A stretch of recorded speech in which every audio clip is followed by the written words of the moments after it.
آج کل موسم بھی چینج ہو رہا ہے اور چکن پاکس آج کا موضوع ہے۔ چکن پاکس کیا ہے، اس کی وجوہات کیا ہیں، علامات کیا آپ محسوس کرتے ہیں۔ چکن پاکس جو ہے اس کی وجوہات سب سے پہلے بتاؤں، جسم میں زہریلا مادہ رکا ہوا، اس وجہ سے بھی چکن پاکس ہو جاتا ہے، جو فاسد مادے ہمارے خارج نہیں ہوتے اور جسم میں پوائزن بنتا رہتا ہے، یہ وجوہات ہیں۔ دوسرا یہ سلیوا سے بھی ہوتا ہے، اور تیسرا یہ ایک آدمی سے دوسرے آدمی سے بھی ٹرانسفر ہوتا ہے، چھوت والی بیماری ہے، سکن الرجی سے بھی ایسا ہو جاتا ہے، اور ناقص خوراک سے بھی ایسا ہو جاتا ہے، اور آب و ہوا سے بھی ہو جاتا ہے، آب و ہوا کی وجوہات بھی ہو سکتی ہیں۔ علامات کیا محسوس کرتے ہیں؟ پانی کی طرح بڑے بڑے داغ آپ محسوس کرتے ہیں، اور ہلکا ہلکا بخار ہوتا ہے، خارش ہوتی ہے، یہ اس کی علامات میں۔ اب آپ کو طب نبوی صلی اللہ علیہ وسلم کی روشنی میں آپ کو علاج بتاتا ہوں۔ کس شیری جو ہے، ایک کس شیری ہوتا ہے اور ایک کس تلخ ہوتا ہے۔ کس شیری آپ لے لیجئے 80 گرام، کاسنی کے بیج آپ لے لیجئے، تخم کاسنی 15 گرام لے لیجئے، سوئے آپ لے لیں، تخم سوئے جو ہیں یہ آپ 10 گرام لے لیجئے۔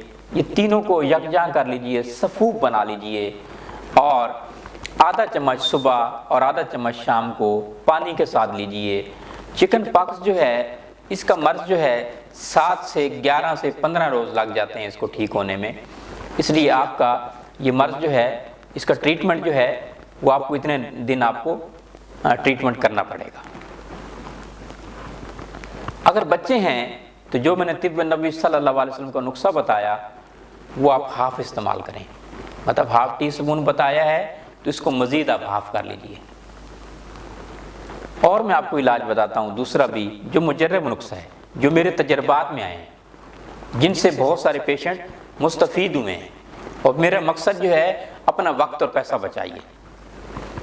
جو کا آٹا لے لیجئے 1 حصہ، اور 2 حصہ نیم کے پتے کا پیسٹ بنا لیجئے، نیم کی پتیوں کا، یہ دونوں آپ شامل کر لیجئے، اور یہ آپ اپلائی کریں جہاں جہاں آپ کو چکن پاکس نکلے ہوئے ہیں، اور یہ روزانہ آپ لگائیے، آدھا گھنٹہ سے 1 گھنٹہ تک آپ لگائیے، اور مسلسل آپ لگائیں، انشاءاللہ آپ ٹھیک ہو جائیں گے۔ اب اس کے لیے پرہیز آپ نے کیا کرنا ہے؟ آپ نے جو ہے گرم چیزوں کا استعمال نہیں کرنا، مرچ مسالوں کا استعمال نہیں کرنا، اسی طرح جو ہے کھٹی چیزوں کا آپ نے استعمال نہیں کرنا، اور خوراک میں جو آپ استعمال کیجئے، دلیا کا استعمال کیجئے، ساگودانے کا استعمال کیجئے، ساگودانے کی کھچڑی کا استعمال کریں، ناریل کا پانی پیجئے، ناریل کا پانی اس علاج میں بہت مفید ہے۔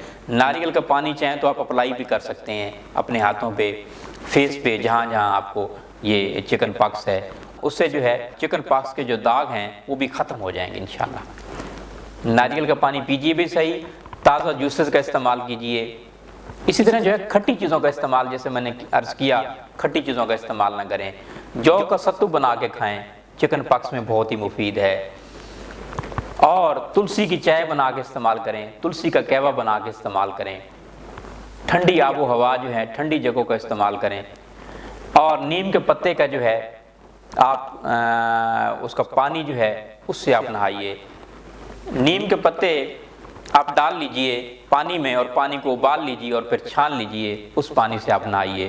اور نیم کے پتے جب آپ ڈالیں گے تو اس میں کالا نمک بھی ڈال لیں تو اور زیادہ مفید ہے، تو چکن پاکس جو ہے آپ کا تھوڑے عرصے میں ٹھیک ہو جائے گا۔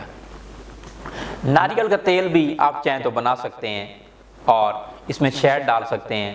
یہ ناریل کا پانی اور شہد لے لیجئے، یہ آپ اپلائی کریں چکن پاکس کی جگہ پہ، تو یہ بھی مفید ہے۔